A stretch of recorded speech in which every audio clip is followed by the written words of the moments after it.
I was always chased as a little rabbit, and called rabbit all the time, but I'm sure that other people who had different peculiarities of their makeup, were called other names, because you knew, a lot of, how kids are. But I must say the elders were always really exceptionally good to me. And that made up for any kind of teasing I got, but I got a lot of teasing, as anyone else would, being a little blonde bunny rabbit running around with mostly Inuvialuit, and it was an anomaly. So people, kids, took fun of it, but that's the way young people are, and I know other people who were not blonde, and but for some reason, people always picked on them, and so I didn't feel isolated in being picked on. Cool. I think that in the time I was being brought up, it was not necessarily what blood you're mixed up with, but more than where you came from, and what you knew, and how you were, what type of person you were. There were a lot of people that isolated themselves by the manner of how they lived or what they thought, or how they conducted themselves. But at that time there was not much difference, in whether you had a few blonde hairs or red hair or whatever. You got your sufficient teasing, but in the end, you really had to rely on each other to survive. So every able working body was important, and one of the things I like to do is please people, and if the elders said, well, we want you to do this, I'd be the first one to run and say, yeah, I'll do it, even pushing people out of the way to, do the chore first, but that's just because I wanted to do it, and so in the end I was a useful body to have around. And so that was fine. It worked for them, worked for me. I can speak more for Inuvialuit society. That's where I was brought up. But there was not much time, for, to pick on different people because they were this way or that way. Because you were really more judged for the value of what you did and what you contributed. I think there's always a lot of teasing, and in the residential schools for many years the girls were segregated from the boys, and that's just the way the institutions were operated. And there was more differences in fighting whether you're a Roman Catholic or an Anglican than whether you're anybody else. It's just people. The Anglicans Anglican boys used to find ways of beating up on the RC boys and vice versa, just because it seemed to me, if you were looking at racism, if you wanted to call it racism, as you do in the South, because racism is always premeditated, but to me it was a competition. There was always competitions, and maybe that's my view, because when the Anglicans had a concert, they had to have a very good concert at Christmas time or Easter time. And if the RCs had one, they had to have a very good concert, good performance, good singers. So there was always that type of interaction.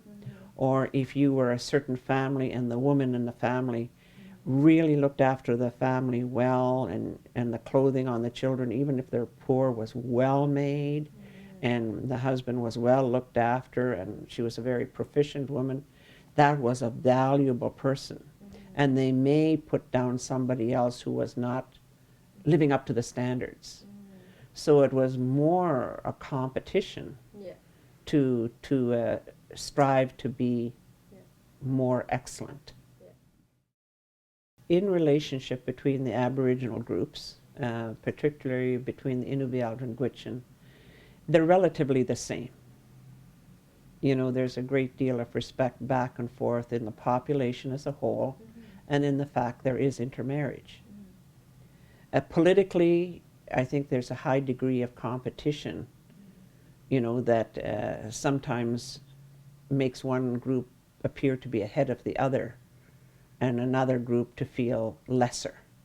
And then the competition might get into more feelings of anger.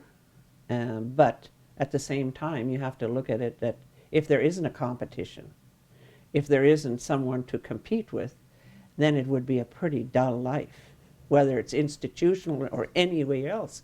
Because how do you strive for excellence unless you really work at it?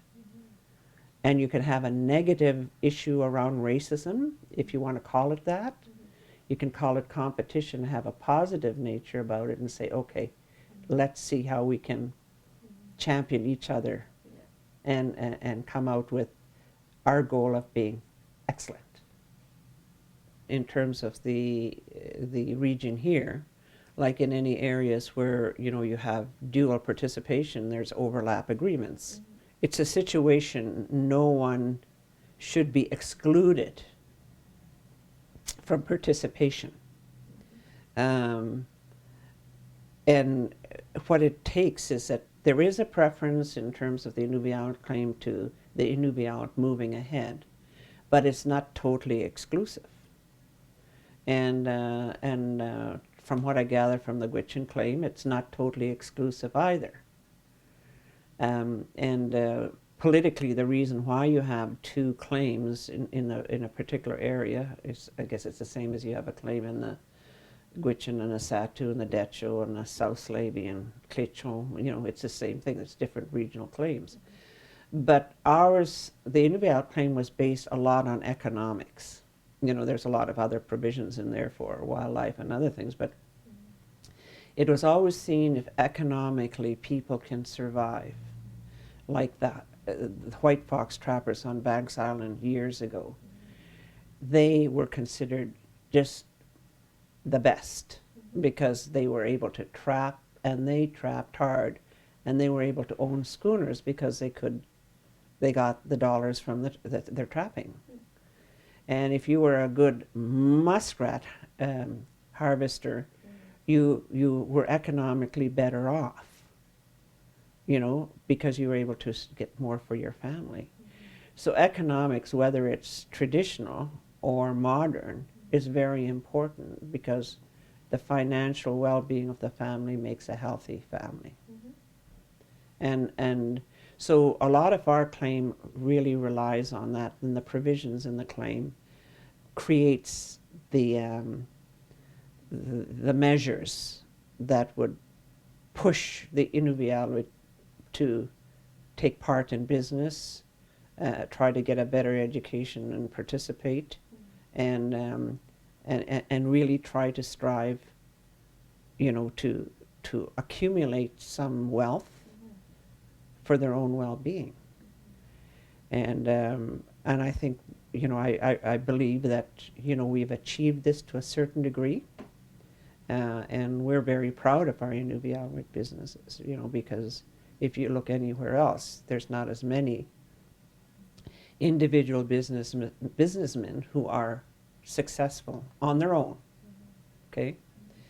And I think that, creates a more positive air to the Inuvialuit, and sometimes it appears that there's a feeling that the Inuvialuit are running too far ahead of themselves, and anyone who's not there feel, that's not the right way to go, or we're not there.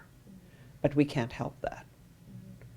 It's everybody, there's a possibility for everybody.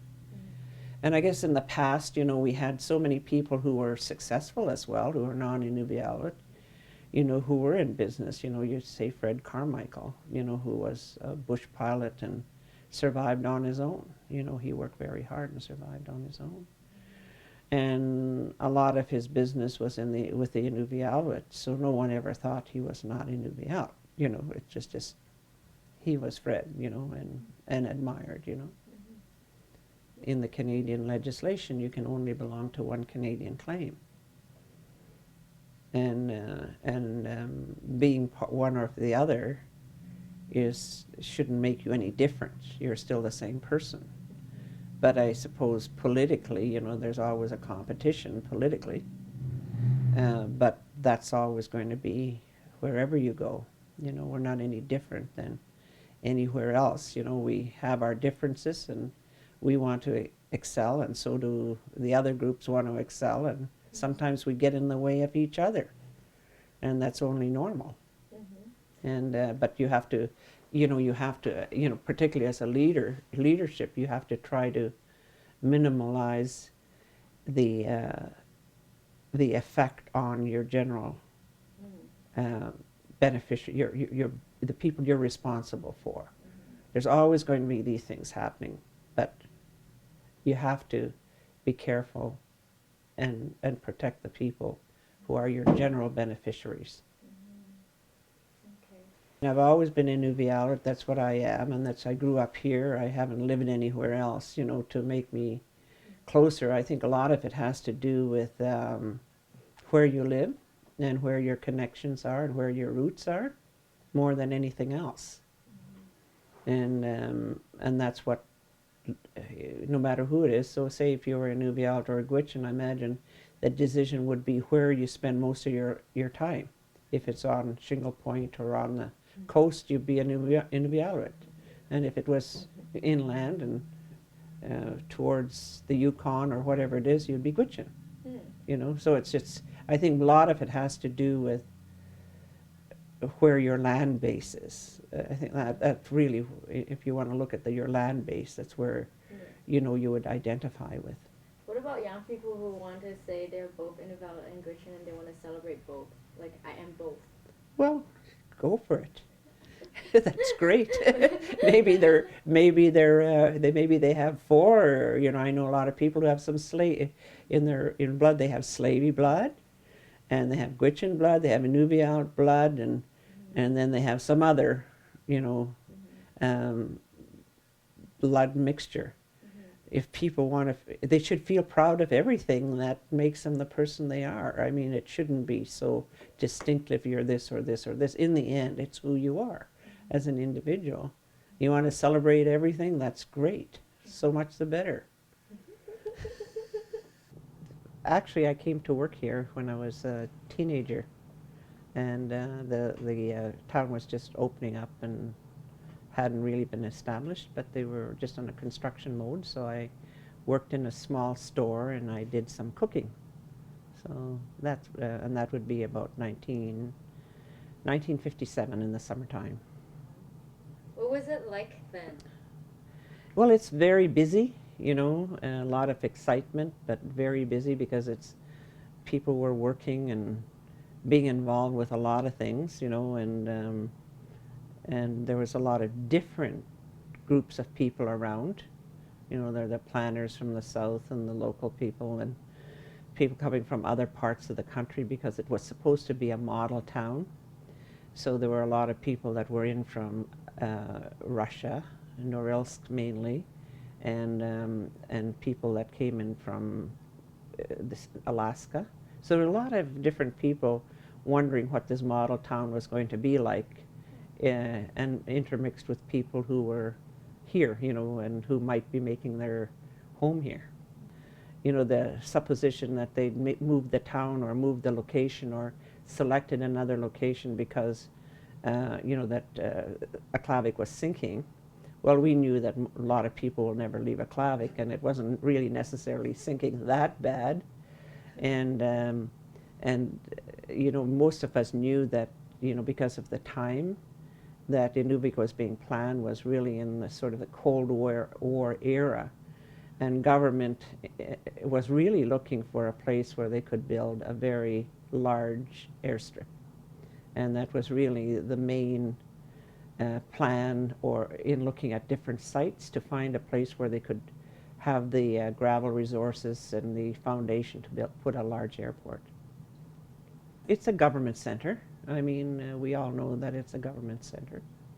At the beginning, it was seen that if people came from the south, they would want to have all the amenities that they had in the south. And you had the Canadian forces as well as government and mainly Indian affairs thinking. So most of the housing was built, for the government people who came into town, on the basis that they would have to be looked after the way they were in southern Canada. and Aboriginal people weren't treated the same because it was presumed that it was their home and somehow or other they're going to make it by, you know. And so it took quite a long time to start breaking those barriers down. And I really believe that, you know, in creating those barriers, people, you know, were divided because it wasn't necessary to do that. You know, if they were going to move people, then they should have known that everyone was moving into Inuvik. And whether you come from a Clavik or you come from Tuk or anywhere else, you're moving into a Clavik. So the same kind of consideration should have been made for housing. Probably that would have gotten past a lot of the sort of barriers that were created, you know, because people felt one group of people were treated better than, say, the local people. I don't know what the word I would use, whether it's inferior or angry. But certain, you know, there's more expressive words about it, but people were not, you know, people felt that they weren't treated, you know, with respect. And as a result of that, you know, there's animosity that gets created between groups of people. You know, the people who came in probably didn't even know about it. You know, it was just they were hired as teachers, they were hired as nurses and doctors, and they were hired as this and that. But they probably weren't even aware or part of the you know, the divisiveness in the town because of how the infrastructure was set up. So, but the people who were here all the time, it was smack in their faces all the time. Yeah. Basically, people get put aside. They don't feel they're part of the action or part of the plan or part of the momentum. And I believe a lot of people felt angry about it. And how they take it out on people, maybe some people who they take it out are quite innocent to the plan or the lack of a good plan. And so it creates a lot of problems, and one of the problems it does create is because most of the people who were coming in were Caucasian people, and they appeared to be treated a lot better and with more respect than anyone else. And so you create, because of the majority Caucasian, it's a racism, it becomes a racism you know, that it comes out in the expression of being dissatisfied or angry. And the only thing that was possible to do is to try to find a mechanism to support the Aboriginal people, you know, as a society, because they weren't part of that other society. You see, they weren't part of the, you know, the new modern town of Inuvik. Because in everything they got and how they were treated, intentionally or otherwise, they didn't have the things that other people who came in from down south were given. Yeah. Well, I think it just continued. It started really small with, you know, a small number of people pushing for and being involved with the education committee. The first committee that was established here in Inuvik was the education committee, and there were a lot of strong Aboriginal people who were on the education committee. And because primarily the schools were being built, and there were a lot of changes in the schools and the structure of the schools.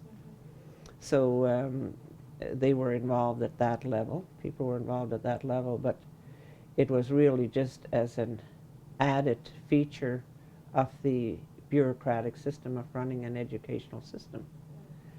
So over time, people tried to make the Hunters and Trappers Association strong, because that's what they were used to, and they had a lot of difficulty because as things progressed, they weren't considered the important decision makers any longer, particularly not in Inuvik.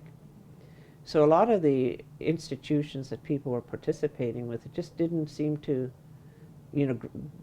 bring the outcome Yeah. that people really wanted, and just because of the makeup of the region, is all the people who are local are all Aboriginal people, as opposed to other societies.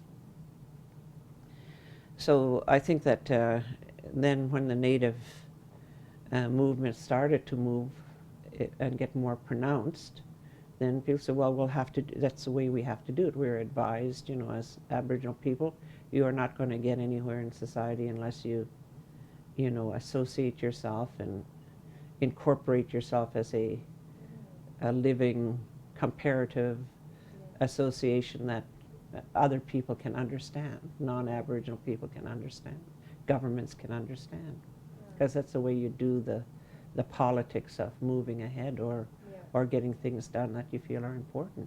So that's when Aboriginal people learn to play their game. Yeah, but it wasn't a game to them, It's certainly wasn't a game. I think, if the druther, it's a lot of work and a lot of pushing back, because a lot of people were friends, you're friends with other people from the south, but for the broader good of the people, you had to, you're creating another ball that you have to live with, and that only gets thrown certain places. And so you're pushed into working in a venue that it may not be your choosing, but you're advised very strongly from Caucasians, from other people that you know very well, that we are not going to get anywhere. The Aboriginal people will not get anywhere unless they institutionalize themselves in such a way that governments can recognize them. What was that institution called? Well, we started with Committee for Aboriginal People's Entitlement, and then following up, they had the Indian Brotherhood of the Northwest Territories, and then they had the Métis Association, and so there was another number of institutions that formed within the entire Northwest Territories. The land claim gives the most political force for an Aboriginal group, and it was not different for Inuvialuit, because when you institutionalized yourself at the beginning, everyone knew that the end result was to get a land claim finalized, because that's where you were going. You were not, COPE wasn't formed just to be a nice organization. It was formed to get things done. And it was formed to get recognition for the cause of Aboriginal people as a whole. But once the Indian Brotherhood formed, that the treaty people ended up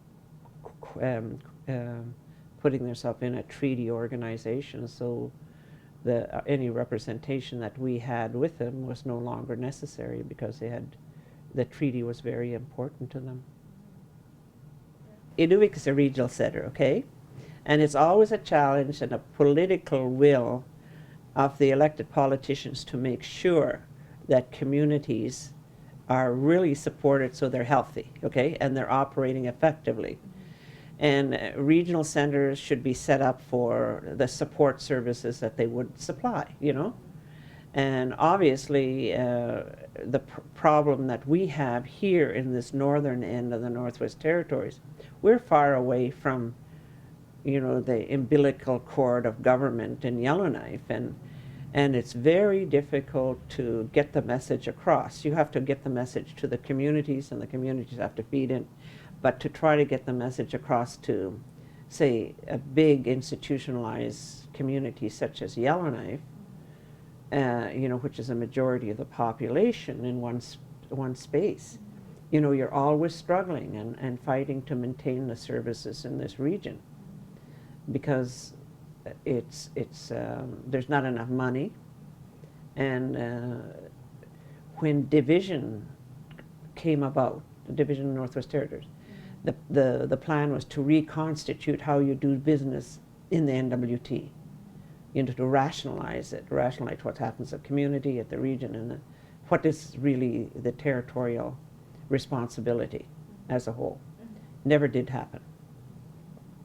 And so what happens is that, you try to put in little programs here and programs there to adjust to to supporting concerns of individuals and communities.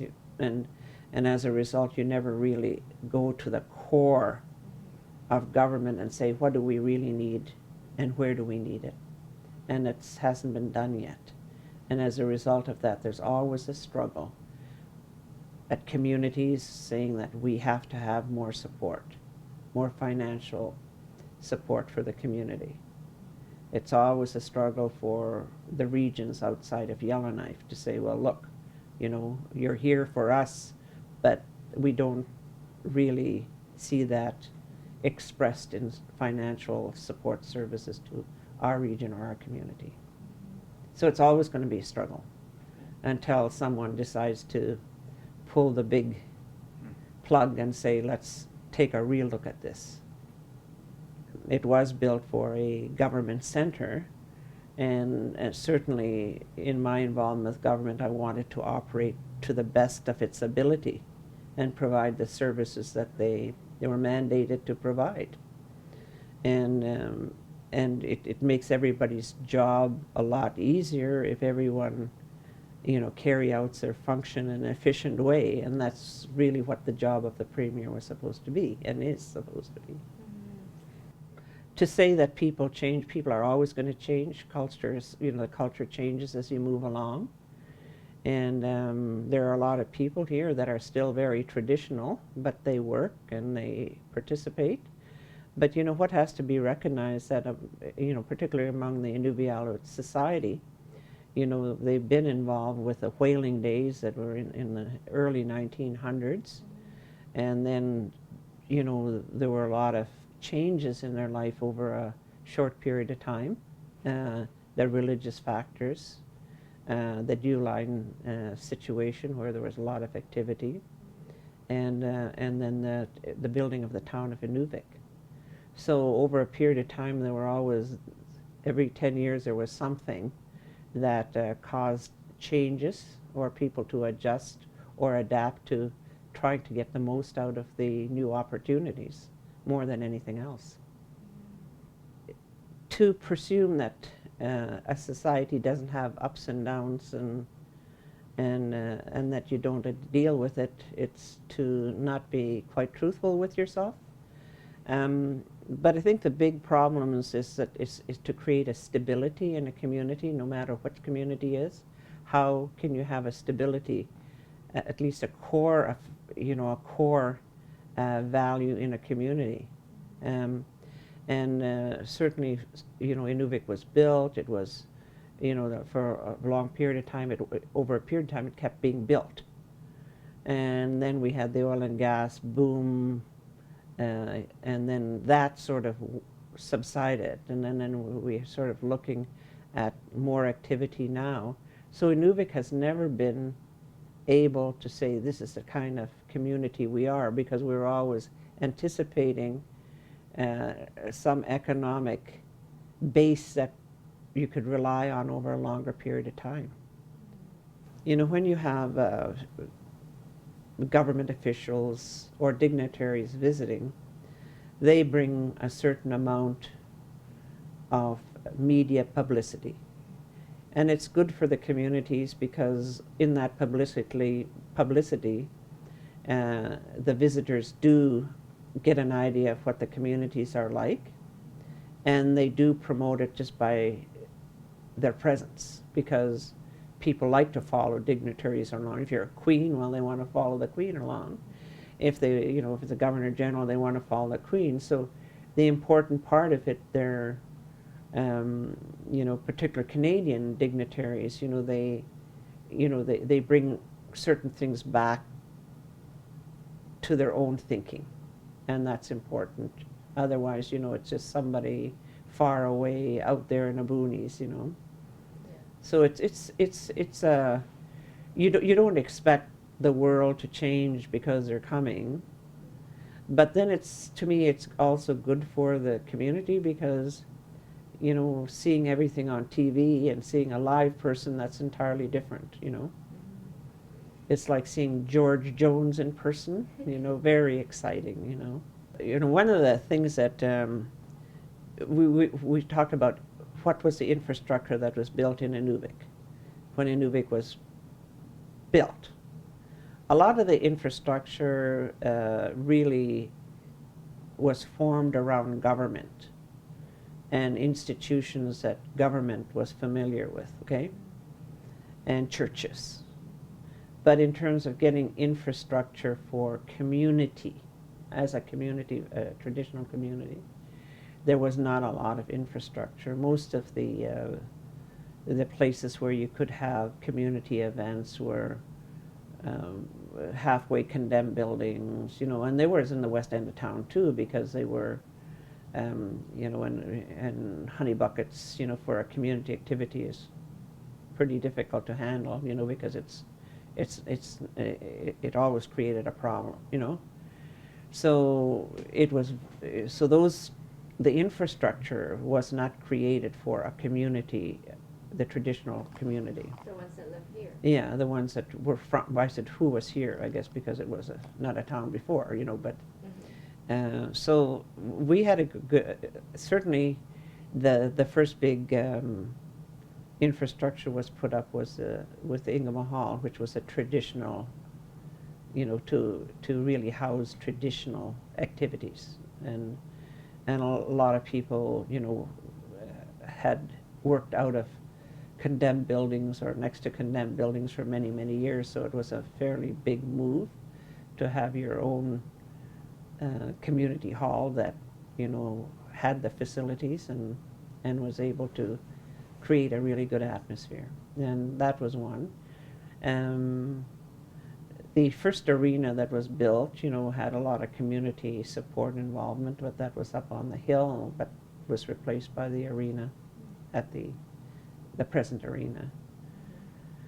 So a lot of the activities or a lot of the infrastructure was built to accommodate a modern town with modern decisions from, you know, like a southern perspective. You know, one of the things that, you know, there's a lot of people that made their home in Inuvik.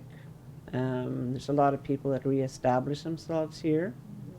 And there are a lot of Aboriginal people who have, you know, have good jobs and they have nice homes and you know, and they're able to survive and you know, you know, like when Inuvik was first built, you never saw an Aboriginal person who drove around in a truck, maybe a big gravel truck to build up the, you know, the airport, you know, and many, many years went by before you saw Aboriginal people actually owning their own vehicles and their own infrastructure, you know. So that's good, you know, that I think that's made a lot of people move forward. It doesn't change them a lot, but, you know, it allows them to give themselves a better lifestyle and their children a better lifestyle. And now Inuvik is totally serviced, you know, in the West End as well as the East End. So there's a lot of things that has happened in 50 years. And people have found their home here. And as you know by the activities yourself, that these people really put a lot of energy into making things happen.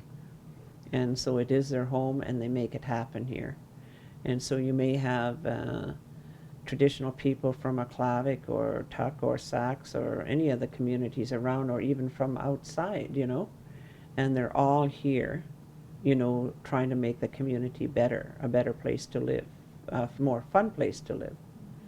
And they put a great deal of activity to make that happen. So even though I think that there isn't enough interrelationship with the more transient community, I believe that, you know, that Inuvik, as far as I can see, is thriving, wants to thrive, and wants to be important, and wants to take its place in society as a whole. But there are a lot of people putting a lot of effort into it, as it, you know, and treating it as their home.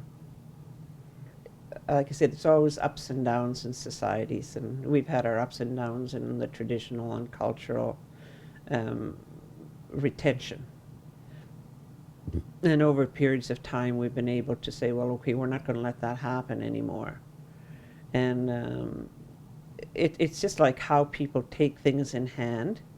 When in Aklavik, most of the activities that ever, traditional activities, were always in June, because most people were always out on the land most of the winter season. And when Inuvik, there was enough people over here to establish a community of interest, the first thing they did is said, well, we better do something in the spring, do a festival or something like that. We won't do it in June, that we'll do it in the spring. So that was, I think, the first community activities started right at the very beginning. Like it was not as big and as elaborate as they are today, but there were a lot of games being played and dances and activities in the spring. So even though Inuvik is 50 years old, I think the activity, the Muskrat Jamboree, I don't think they called it Muskrat Jamboree right at the beginning. And that was started before. And those are things people can do, and those are people that are familiar with, so they can enhance it and build it, and that's what's been happening, like say, with Muskrat Jamboree. And the people that are involved with it are totally dedicated. And we had a, like out of Aklavik in the traditional time before Inuvik, there was always a real high degree of participation in dancing, and game playing was all traditional. And for a while it just seemed like we were having a difficulty in trying to keep it alive and keep it going. And as a result, we, Edward Lenny and a few people were really concerned about it, so they needed a group of people again to say, how are we going to get this going? Because all our drummers and dancers were getting older, and they were going here and there and everywhere, but there was no replacements. And Billy Day was, really adamant that they had to get a better way of having participation. And so that began to work, and eventually we started Northern Games, and that was, something that we didn't know whether it was going to work or not, because most of our activity was with Alaska. We'd go over to Alaska every year or twice a year, and sometimes, and so our activities were Inuvik and pretty well west, And so once we began our Northern Games, it really took off very, very quickly. Now it's known nationally and has a lot of focus and a lot of attention. So those are types of things people, grab a hold of things and say, well, okay, we're not going to, allow this to happen. We're just going to do something about it. Mm-hmm. And when people find ways, the determined people, mm-hmm. who want to see something done, they find ways and means to get there. Yeah. And it all is got to do with a lot of work and a lot of dedication, and always never letting the string get too loose, because it's a continuous effort. So we've got major drum dance groups, and certain with Arctic sports, which really began here in terms of the promotion and getting it going. It's all over the Arctic now, and so those are things people can be pretty proud of. But it just started locally, because something was not happening locally. Someone says, we got to do something about it. And different people got together, they had different ideas, and we all worked together to say, how do we get there? I know people put a lot on the fact that the radio was here, but what has to be understood is that was all that was here. There was no TV, there were no other things to watch or gadgets, that they have now. So the radio was very important. Radio was important in Aklavik for communications, and the only real communications that there was. It was just a few people who who did the radio shows every day, and everybody else was out of town. Mm. And then when you came to town in the summertime, everybody participated in the radio programs to give other people a break. Mm-hmm. And when the radio station moved over here, there was no, I guess, facility. There was not a facility to feed southern programs in. Mm. So by and large, you had, you know, 8 o'clock to 1 o'clock in the morning radio show. And that's what it was for a great many years. And people would just come into the studio? Yeah, and it was all a participatory thing. Youth had a lot of participation in, because you had to have them, because how can you run that many hours a day, you know, and not have, you need the help of a lot of people. So youth used to do their own programs, their own news programs, and so there were some religious programs on as well. So to make that 12 hours on the radio important, Mm-hmm. it was really, it was a needed facility. Mm-hmm. So when something is needed, everybody used it.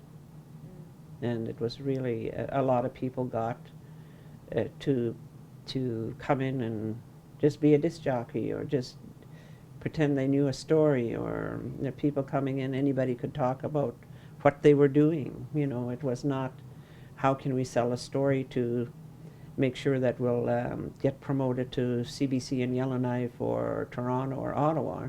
No one really cared about that. You know, it was just more interested in the people, you know, the people that you're dealing with regionally. And we had a very good listening audience. But of course it was a monopoly, you know.